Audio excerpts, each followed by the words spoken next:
Mana 25-slay kuni ana shu videoda bor, kepkada o'tirgan bola, mana shu bola bo'ladi kepkada. Videoda to'g'rida o'tiribdi.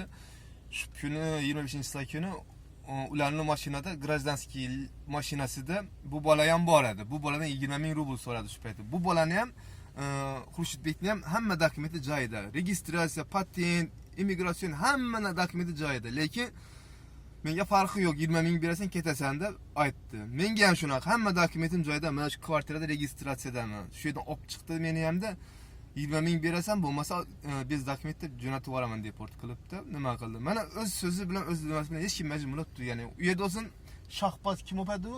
Shahboz Soliyev Shahboz bor edi. Uni umuman dokumenti yo'q edi. Undan 100 ming so'radi. 100 ming so'm so'radi. 80 ming so'm dedi. Keyin Shahboz 50 ming so'm beraman degandan keyin bizani melisaxona bir bu ko'chaga yarim soat kutib turdi, pulni topib, telefonlarni berib, pulni topinglar deb, keyin topolmaganimizga borib tiqdi bizani. Hech kim qaragan yo'q, bir molga yaxshiroq ana qiladi-da. Bizni hech himoya qiladigan, bizdan sen kimsan, dokumenting qani deb so'raydigan odam ham bo'lmadi. Sharoiti umuman yo'q. Antisanitariya.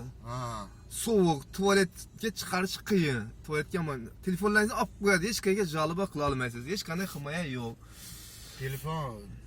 Telefonga qamayli, u ittalab kirgan odamlarni to'rtgacha suv ichgan odamni bari tualetga chiqqisi keladi. Ittalab kirgan odamlarni dash chiqarmayapti ham. U haqqa siyadimi, yashaydimi haqqa? Ana shunaqa gap. Bu odam ham mana guvohlik beradi. Men ham guvohlik beraman.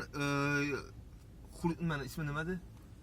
Shahbozbek endi Krassilyoga ketdi. Uni shu yoqdan topib olib turib, u ham guvohlik berdi. Shu ikkita odamni mana qattiq ushlab olib, nomerlarini oldim, telefon nomerlarini men topib oldim. Shu guvohlik berish uchun, shu Sharof degan bor edi.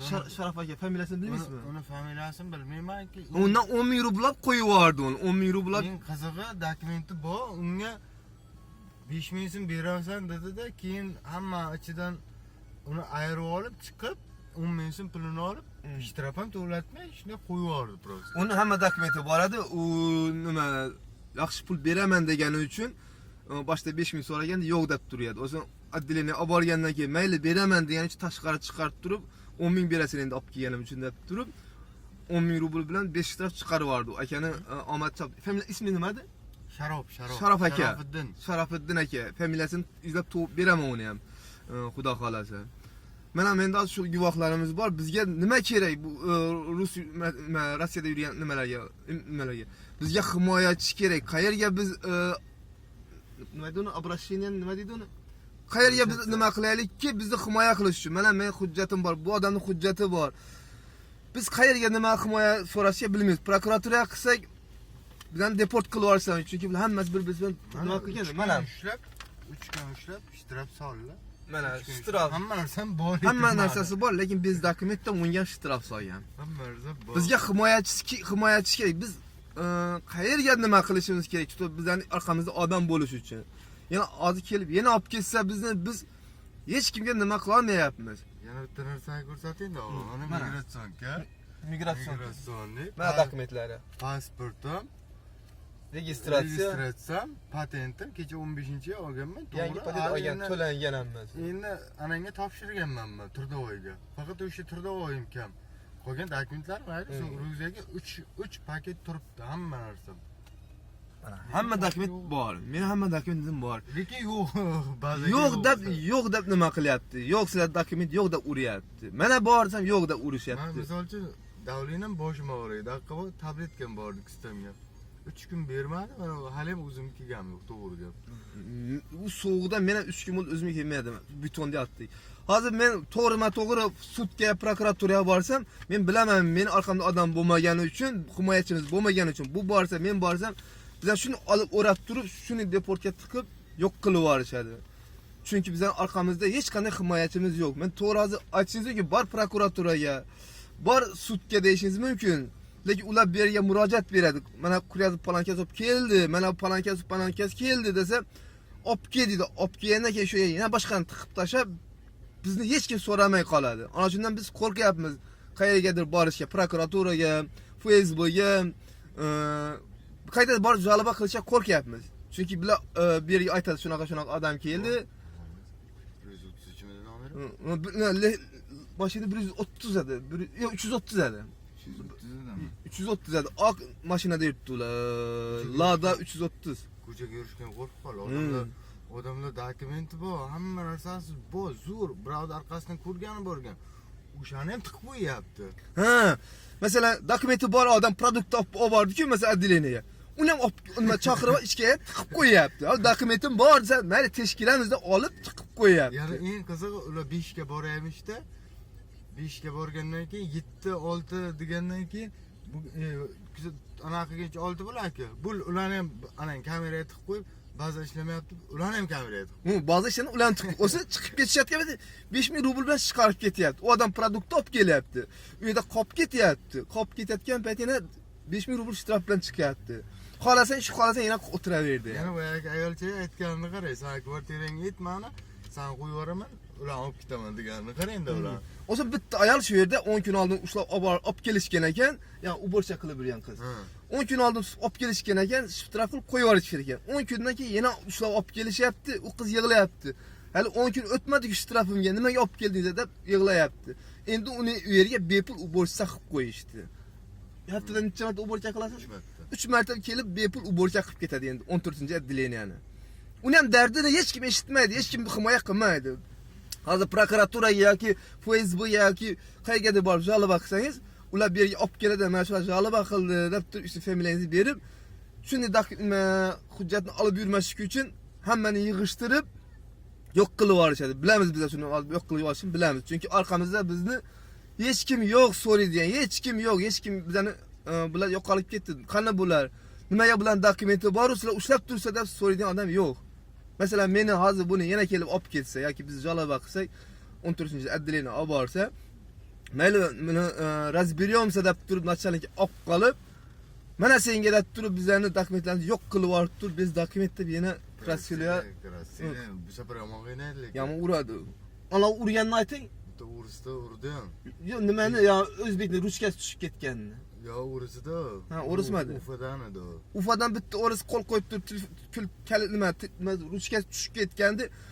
Nimaga ruchkani otib yubording deb, yon jurni serjantmi, starshий sержантmi? Balki ikkita ana chiziqcha. Ikkita chiziq, serjant bu ikkita chiziqli.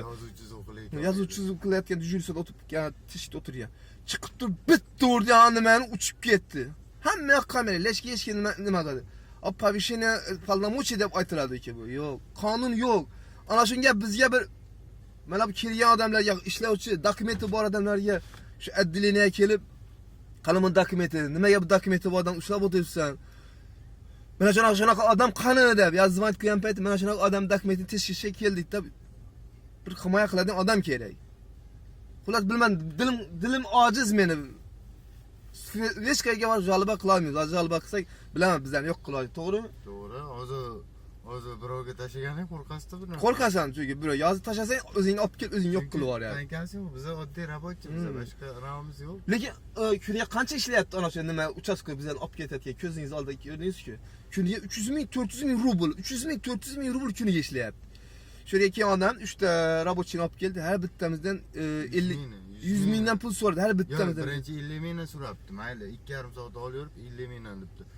Keyin bu kuni kelib gaplashgandan keyin 100 mingdan berasan endi debdi. Ushlagan joyda 50 mingdan so'ragan, xo'pda kelishgani 3 ta odamga 150 ming so'm. Ozarbayjonga anasi 20 ming beraman, to'xtab tur, 20 ming beraman.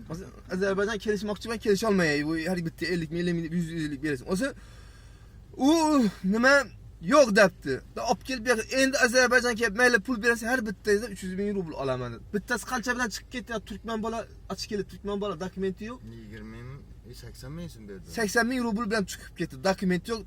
Turkman bola 80 ming bilan olib ketdi. Kassir barakaga. Ya kassir bo'lib ishlaydi yani.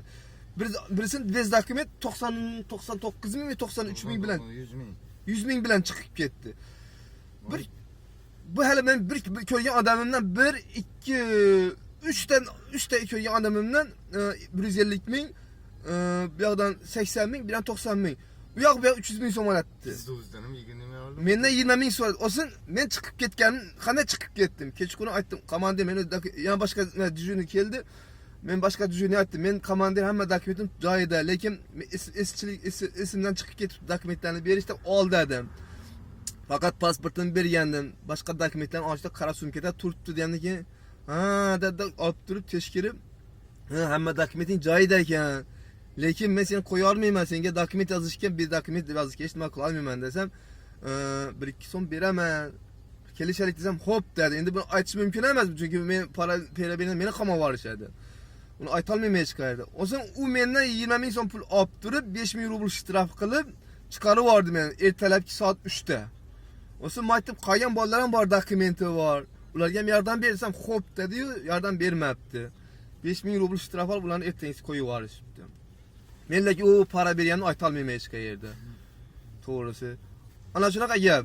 Bizga yordam kerak. Agar guvohlar kerak bo'lsa, mana guvohlarimiz bor. Yoki O'zbekiston vatanimizda, qur O'zbekiston vatanimizda bizlarga ish ta'minlab beringlar. Chunki o'zbek xalqi bunaqa yurmas-ki. Yoki boshqa mamlakatlar bilan shartnoma tuzinglar, iltimos. Bu Rossiyada yashash, ishlash qiyin bo'lib qoldi. Bu yerda 1000 dokument qilaver, 1000 dokument qilsa ham hech kim sizni himoya qilmaydi. Aytgan pulni berishga yana video berish kerak.